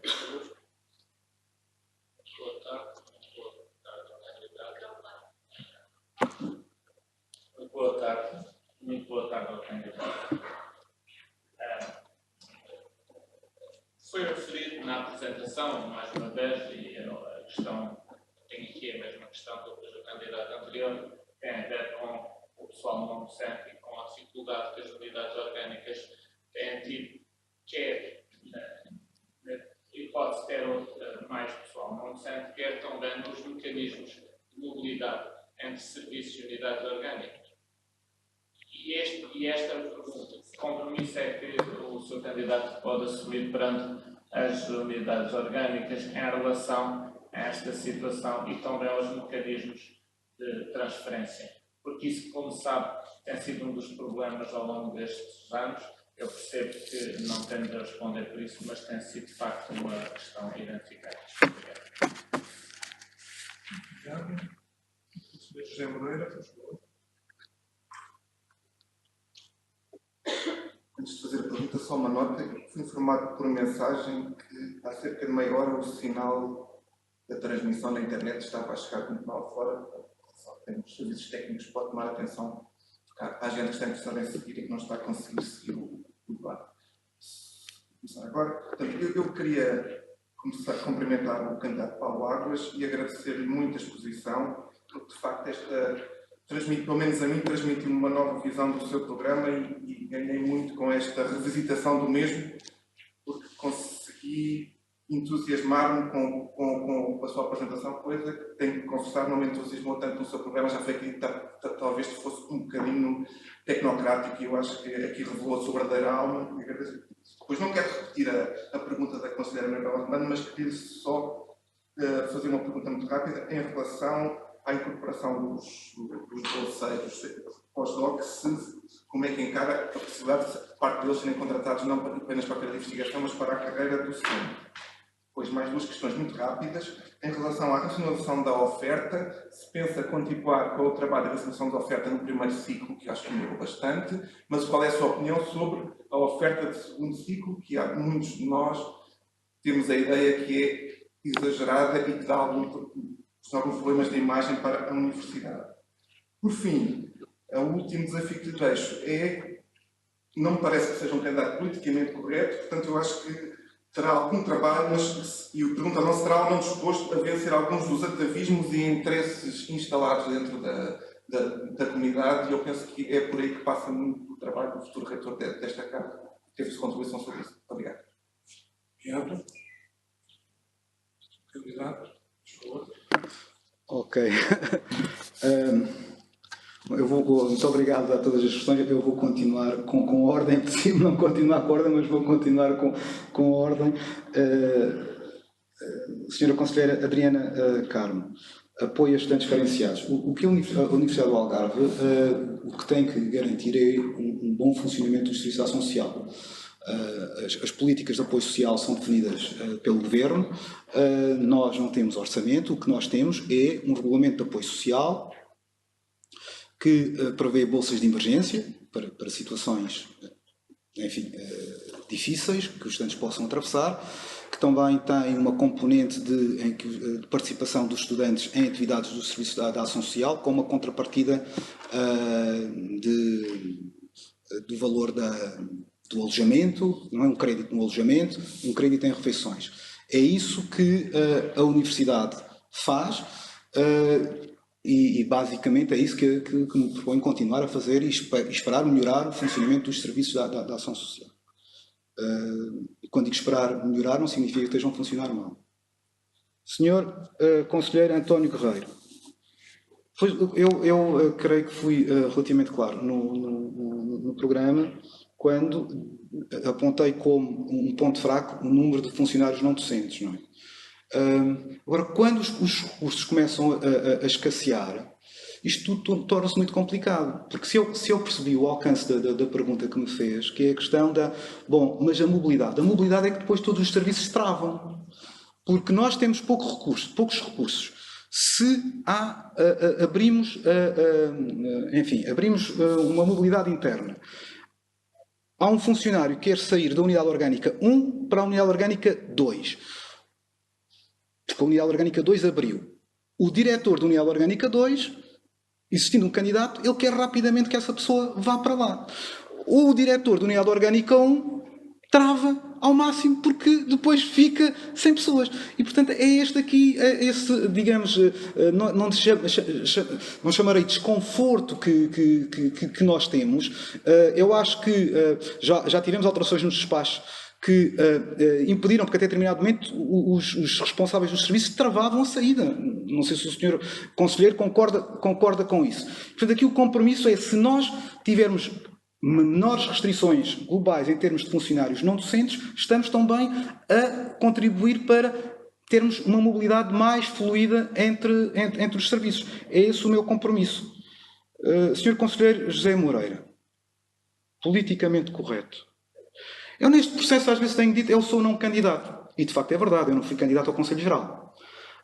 E de facto é a primeira vez que me candidato a este cargo. Agora é assim, eu aqui e acolá posso eventualmente ser um pouco mais emotivo e posso eventualmente chocar pessoas que não me conhecem. Mas, enfim, espero não ter sido mal educado nesta minha intervenção, e se porventura eu fui, desde já peço as minhas desculpas a quem eventualmente possa ter sentido maltratado por eu falar demasiado alto aqui e acolá. Não vejam isso como uma crítica, como um sinal de agressividade, nada disso. Quem trabalha comigo e quem tem trabalhado comigo sabe que não é isso que acontece. Relativamente às questões, muito telegraficamente, sim à primeira, ou seja, os investigadores podem ser utilizados e devem ser utilizados também para o rejuvenescimento do pessoal docente, e naturalmente existindo a necessidade de. Relativamente à oferta de segundo ciclo, é de facto muito difícil. É muito difícil porque as unidades orgânicas, nós temos que viver todos uns com os outros, nós temos que encontrar compromissos. Mas depois há resistências, nós resistimos muito à mudança. E eu concordo que nós temos, o nosso número de mestrados é excessivo. Mas depois também às vezes compreendo quando me dizem, bom, mas se aquele mestrado, eu tenho recursos internamente, tenho condições para pôr aquele mestrado a funcionar com 5, 6 alunos, o que está ali em causa é a manutenção daquela área. Temos mestrados que depois também têm associado trabalho laboratorial, produção de investigação, tudo torna-se complexo. Agora, foram tomadas medidas recentemente, e mais uma vez não queria estar a falar do passado, não é? Eu quero ser julgado pelo programa de ação e por aquilo que sou, ou daquilo que os senhores conselheiros pensam que eu sou e que posso contribuir para a instituição. Foram criadas medidas em que, se um determinado mestrado não tem um determinado número de alunos, o serviço docente global daquele mestrado não é contabilizado para a unidade orgânica. Não é para cada docente individualmente, mas não é contabilizado para a unidade orgânica, e a unidade orgânica com isso não está a tapar com esses poucos alunos um déficit ou um excesso de professores. Acho que respondi às questões, não tenho certeza. Muito obrigado. Obrigado. O conselheiro Sérgio Vieira.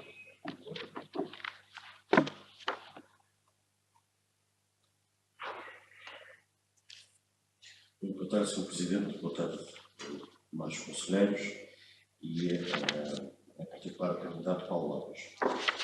No seu plano de ação, identifica o abandono escolar e, inclusive, a percentagem de diplomados no curso dos anos em que dura a formação como 2 pontos fracos. Inclusive, aqui, há pouco, referia consequências do problema do abandono relativamente até em termos financeiros, para além de outros que estejam associados ao prestígio da instituição, aos índices depois da avaliação ao nível da A3ES. A minha pergunta é que medidas, qual a estratégia que aponta no sentido de colmatar estes 2 pontos fracos, e se tem metas estabelecidas para o período de 4 anos relativamente ao abandono e à percentagem de conclusão dos diplomados no período de curso. Obrigado.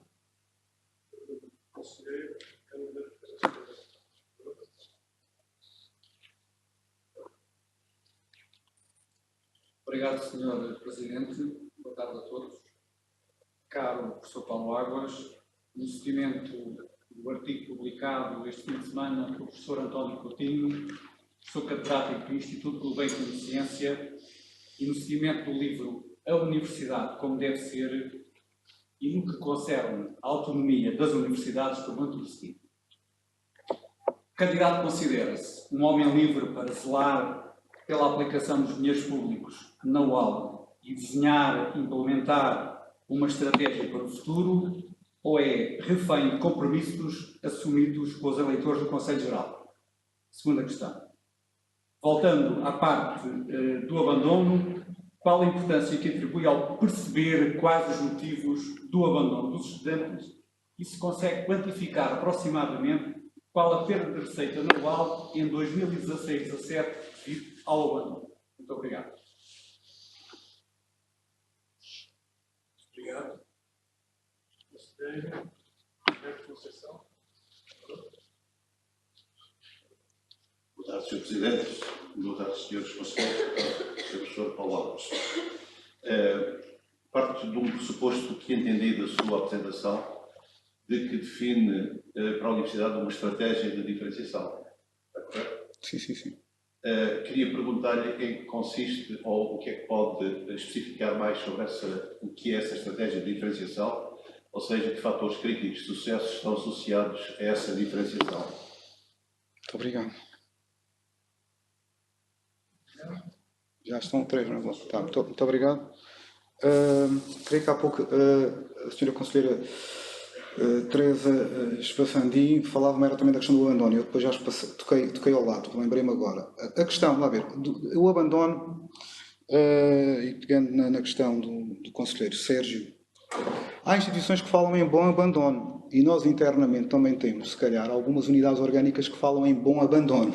Isto é complicado de dizer-vos o que é o bom abandono. Uma parte desse abandono ocorre ao nível do segundo ciclo. O ISCTE é uma instituição que fala do bom abandono, que são os estudantes que vão fazer os mestrados, fazem a parte escolar, a partir da parte escolar tem um conjunto de instrumentos que lhes permite uma alteração da sua situação em termos do mercado de trabalho e depois acabam por não fazer o segundo ano. Sendo certo que agora, hoje em dia, nós temos para além da dissertação, temos o projeto e temos também o estágio. Mas para dizer que uma parte substancial destes 900 tem a ver com o segundo ciclo. Se nós considerarmos só o primeiro ciclo, os valores serão mais baixos. Eu, de facto, não tenho metas, eu não avancei aqui com metas, mas devo dizer que há alguns sinais que nós, e agora vou-vos chocar, mas nós temos que olhar para a realidade como ela é, em que se calhar temos aqui alguns sinais que podemos ter aumento de abandono. Espero não ter chocado ninguém, ter sido politicamente correto. Estou a falar de estudantes internacionais vindo do Brasil. A percentagem de estudantes internacionais que vêm do Brasil, que não prosseguem estudos, é muito maior que a dos estudantes nacionais. Acho que compreenderão isso. E, portanto, à medida que a instituição tem uma maior percentagem de alunos internacionais, se calhar, globalmente, até pode ter mais dificuldade, terá mais dificuldade em reduzir as taxas de abandono. Agora, o principal instrumento que eu vejo para combater o abandono, é CIMEIA e docência. CIMEIA e docência. Sistema Integrado de Monitorização, Ensino, Aprendizagem e Docência. Somos nós na sala de aula. Seguramente que aí, e não quero agora dizer que não tenho influência, tenho obviamente a magistratura, estarei presente, mas enquanto reitor eu não estou a dar aulas. Portanto, os professores têm que se consciencializar para isso. Embora eu sei que depois os professores se sentem por vezes impotentes. E não vou estar a culpar ninguém. Mas eu sei que há docentes que os estudantes não vêm às aulas, procuram contactar esses estudantes. E os estudantes sentem que o professor está a ser intrusivo. Portanto, há aqui um conjunto de equilíbrios, mas se nós, de facto, conseguirmos mais sucesso escolar, seguramente teremos menos abandono. Agora, se nós tivermos uma maior percentagem de recrutamento através dos concursos especiais, maiores de 23 anos, TESPs, também teremos mais abandono. Portanto, o mix dos estudantes tem impacto sobre o valor global do abandono, mas não tenho nenhuma meta.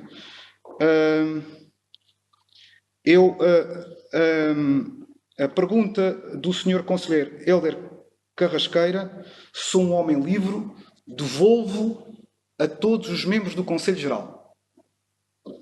Não peço que eles já respondam, mas eles saberão se efetivamente ele tem se assumir algum compromisso com algum deles. Nenhum compromisso, sou um homem livre, que irei trabalhar convosco, Conselho Geral, para uma crescente afirmação desta instituição. Contarei convosco e sou um homem livre. Há pouco já foi feito esse exercício, quer dizer, agora nós não temos capacidade de reduzir o abandono de 900 a 0, mas 900 alunos a abandonar Reparem, como disse bem a senhora, não exatamente em termos, mas a senhora conselheira Ana Cristina Jacinto, é dívida que pode ficar, e obviamente quando há 900 alunos a abandonar, eles quando abandonam não têm a propina anual toda por liquidar, é apenas uma parte, e é depois a perda de propina, mas estamos aqui a falar de umas largas centenas de milhares de euros. Diferenciação, a nossa diferenciação, nós também vamos-la tendo quando temos indicadores quando vamos aos rankings, não é? E o que os rankings recentemente nos disseram é que nós, de facto, temos uma boa projeção internacional, porque estamos numa região que também é apelativa a viver, tem boas acessibilidades. Temos agora, ainda não foi divulgado, mas noutros rankings, nomeadamente das ciências da vida e da saúde, nós também entramos no ranking da Times, ainda não noticiamos isso. Por exemplo, já não conseguimos entrar na área das engenharias, nas mesmas condições. Foram listadas 500 instituições, a Universidade do Algarve não entrou, mas entrou nas ciências da vida e entrou na saúde. E às vezes perguntaram-me, então, mas como é que quais são as áreas que devem ser alvo de aposta? São as dinâmicas dos professores e também são os recursos endógenos da região que nos vão conduzir a isso, embora, quando estamos a falar das áreas das tecnologias, as tecnologias podem ser desenvolvidas em muitos sítios, debaixo de uma sala, não é necessário estar ao sol ou estar à chuva. Mas o fator de diferenciação é a localização, é o país que nós estamos na Europa, estamos próximo do mar, temos muito sol, temos boa investigação em determinadas áreas, é por aí que passa a nossa diferenciação de sermos pequenos, de sermos próximos.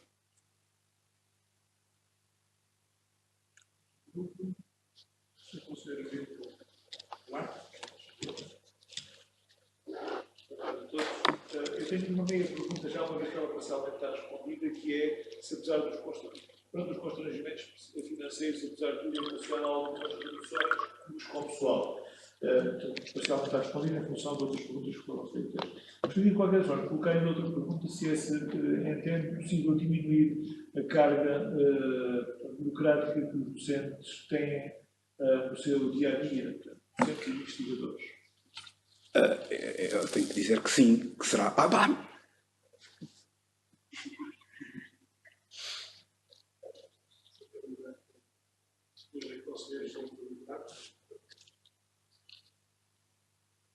Muito boa tarde. A minha pergunta tem a ver com a sua proposta de remuneração 2.4, parcialmente já foi colocada pela Conselheira da Teresa. Gostava só que nos explicitasse, se for possível, como é que pensa atrair empresas para participarem no laboratório colaborativo. Uma outra questão que eu gostaria de colocar tem a ver com o seguinte. Estamos a falar sobre a produção dos alunos, aqui falamos de pequenas e abandono, não falamos de excelência. E como é que a Universidade do Algarve vai formar os melhores alunos do mundo em determinada área? Ou seja, qual é que é a visão que existe para nós realmente não olharmos isto apenas pela perspectiva negativa, mas somente pelo positivismo que está associado. Eu sou o maior empregador, aliás, a minha organização é o maior empregador das engenharias aeronáuticas e aeroespaciais em Portugal. Fazemos um trabalho há 3 anos, 4 anos, e, como sabem, há 2 anos para cá, a maior média mais elevada de entrada no ensino superior foi aeronáutica e aeroespacial. As matérias que são dadas são as mesmas, mas a ligação da universidade que tem este curso com o universo empresarial foi completamente diferente. Era um bocadinho dentro desta linha que eu gostaria de saber como é que pensaram. Obrigado. Conselheiro Henrique Rodrigues. Muito obrigado, Sr. Presidente, pelos cumprimentos, assim como aos conselheiros, e em particular ao Paulo Alves, como candidato a reitor da Universidade do Algarve. O Sr. Paulo Alves referiu que, nos seus pontos fracos, que havia a situação financeira do Algarve, em particular de situações que já aqui foram debatidas sobre a situação das receitas e, em particular, a situação das propinas, mas não tem sido abordada a questão das despesas, aquilo que vulgarmente muitas vezes chamam nas organizações custos e desperdícios que existem habitualmente. Outro aspecto que o professor Paulo Alves referiu são os atrasos administrativos. Sendo filho do professor Paulo Alves para o reitor e vice-reitor, pergunto-lhe o que vai corrigir relativamente às anteriores funções, se for eleito.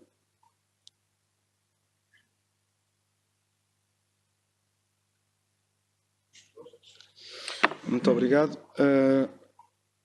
pelas questões aos três conselheiros. O conselheiro Amílcar Duarte, a questão era, que eu ia logo responder e depois não tomei nota sequer. Sr. Conselheiro Amílcar, a questão? E é possível redução de custos com o pessoal. Ok. Depois havia a questão da burocracia, portanto, a redução da burocracia. Redução de custos com pessoal. Eu julgo que a instituição é provável que daqui a 4 anos, com pessoal não docente, tenha menos custos do que agora. A instituição tem, de acordo com os padrões nacionais, um desequilíbrio de, estimativa minha, de 23%. É uma estimativa minha, mas que podem ser feito por qualquer pessoa a ir aos dados da DGEC e a ter acesso a fatores de custo publicados também pela DGEC. O que é que significa um desequilíbrio de 23%? Temos 23% de alunos a menos. Não vou dizer que temos 23% de, de docentes a mais. É esse o desequilíbrio. 23% de alunos a menos são menos 1.400 alunos. Nós temos capacidade instalada para mais 1.400 alunos. A situação seria... Portanto, às vezes nós esquecemos disto, e é esta a situação, porque nós não somos aqui todos nem brilhantes, nem incompetentes, nem trouxemos a instituição para esta situação. Enfim, a instituição chegou a esta situação também porque, enfim, nós não podemos instalar e desinstalar conhecimento. Criar conhecimento demora muitos anos, e depois não é pelo facto de haver aqui uma flutuação de estudantes, simplesmente essa flutuação de estudantes deixou-nos muito frágeis e, portanto, eu admito que há áreas em que iremos ter saídas de professores por aposentação que não haverá necessidade de substituir esses professores. E aí admito que, se calhar, os custos com pessoal não irão aumentar. A excelência... Nós temos alguns indicadores que, em termos de empregabilidade, os nossos estudantes têm... os indicadores são positivos, mas isso também tem que reconhecer que depende muito do estado da economia, da criação ou não criação de emprego.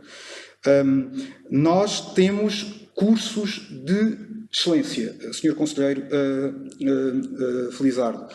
Dou-lhe um exemplo. O mestrado em Biologia Marinha tem 40 alunos, estudantes de 15 países diferentes. Como é que se chegou lá? Chegou-se lá com muita investigação, também havia condições de mérito também dos investigadores dessa área. Tiveram também o engenho e o aproveitamento dessas condições e... Também, muito importante, o relacionamento com as empresas. O relacionamento com as empresas será mais ao nível depois de programas de estágio, de cursos de curta duração. Quando digo cursos de curta duração, vejo mais ao nível até de mestrados do que ao nível dos primeiros ciclos, que as coisas estão muito sedimentadas, muito formatadas. Sr. Conselheiro Henrique Luz Rodrigues, eu falo para além da Escola Superior de Saúde, está lá tudo junto, mas de reduzir gastos. Há ainda a possibilidade de reduzir gastos. É certo que nós não temos, em alguns casos seria necessário investimento, mas os gastos com a energia, 1 milhão de euros é muito em 5 milhões. Não existindo possibilidade de investir para nós termos formas de racionalização do consumo, eu num primeiro momento temos que ir para ações de sensibilização. Nós temos de estar todos sensibilizados, temos de ter comportamentos mais amigos do ambiente. Terminar, atrasos administrativos, nós temos o sistema de gestão documental, o EDOC, que tem um histórico. E o meu propósito é analisar o histórico e verificar que etapas que estão lá, que se calhar estão a mais, e no sentido de reduzir etapas, mas será por aí com muito envolvimento dos utilizadores. Muito obrigado.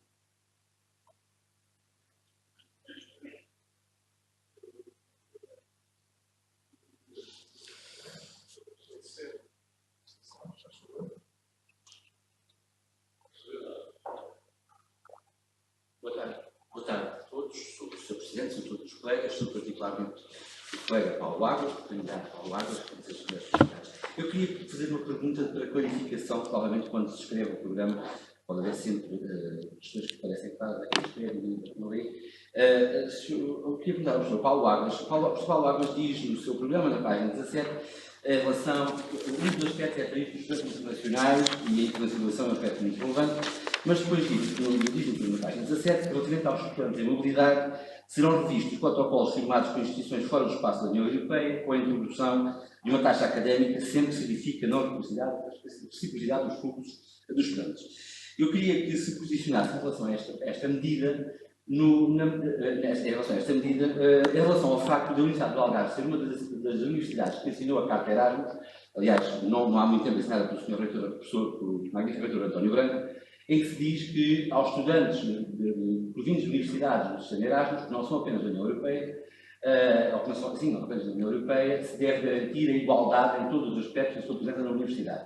Se a criação de uma taxa não vem criar um problema de natureza legal, portanto, queria posicionar-se em relação a isto. Por outro lado, na mesma senda, a Universidade do Algarve tem algumas centenas de protocolos firmados. Como é que pensa executar a revisão destas centenas de protocolos, de ser consequente, não interrompendo o ciclo de crescimento da internacionalização? Obrigado. Obrigado. Ricardo Gonçalves, faz favor. Boa tarde a todos. Cumprimentar o Presidente, respectivos colegas conselheiros, o público e o candidato professor Paulo Águas. Vou ser muito prático. Falou no CIMEI há pouco, disse que é para ser usado. Posto isto, como vai implementar ou que medidas acha que devem ser tomadas para fomentar a cultura de participação por parte dos estudantes, que são aqui os principais beneficiados desta ferramenta para melhoramento e desenvolvimento da sua pedagogia no seio da Universidade do Algarve? Irá promover uma maior proximidade junto da Associação Académica e respectivos núcleos pedagógicos para melhorar e criar valor para o CIMEI? Obrigado.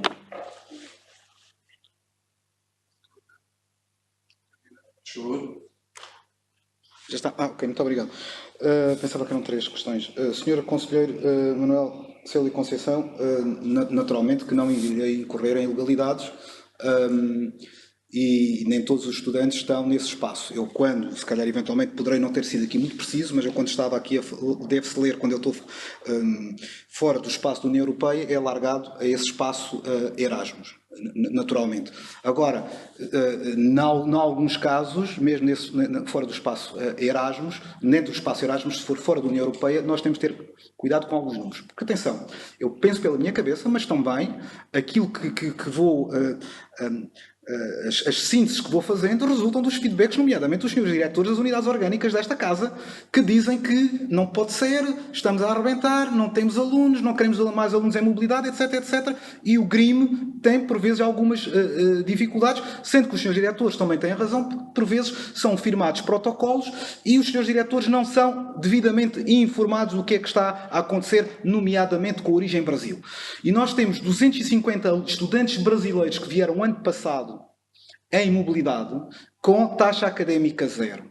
E é esse grupo que eu estou-me aqui a referir, porque, entretanto, nós, fruto do concurso internacional, estamos agora a conseguir recrutar outros tantos estudantes brasileiros, não 250, mas mais do que 200, para fazer todo o seu percurso escolar aqui. E é por aí que eu estou a ir e não irei reduzir a internacionalização, porque já agora isso foi uma das coisas boas. Temos 1.250 estudantes internacionais estrangeiros em 16-17, tínhamos 950 em 15-16. Vamos ter, se calhar, quase 1.500 em 17-18. Isso, de facto, é um marco da instituição. Senhor Conselheiro Ricardo Gonçalves, aqui tem que ser em conjunto com os estudantes. Eu não sei se tem que ser necessariamente em conjunto com a associação académica, porque não estou a dizer que vou virar as costas à associação académica, nada disso. Agora, o que nós sabemos é que isto é um processo com os delegados de anos. Se entendermos que através da associação académica nós podemos potenciar a participação, tudo bem, mas aqui os estudantes, em alguns casos, também acabam por também não passar a informação, porque a gestão de informação é muito complicada. Não passam a informação e depois não chega ao colega e depois o colega diz assim, mas o CIMEIA serve para quê? Agora, o que nós sentimos, é que isto também é uma questão de hábito, de cultura, é que isto está a crescer e de ano após ano os estudantes vão participando mais no sistema interno de monitorização, ensino e aprendizagem, mas obviamente isto só se faz com a participação dos estudantes, isto só se faz com os estudantes. Muito obrigado. Muito obrigado. Portanto, nós terminamos esta segunda audição estudante. Tivemos 23 intervenções, com uma presença de mulher, então acho que é bom. 31 presenças, também. E vamos agora fazer um intervalo, como temos marcado oficialmente no início da próxima audição, da última audição, às 17h. Portanto, temos aqui mais de meia hora de descanso e de reflexão sobre essas matérias. Muito obrigado. Temos um coffee break.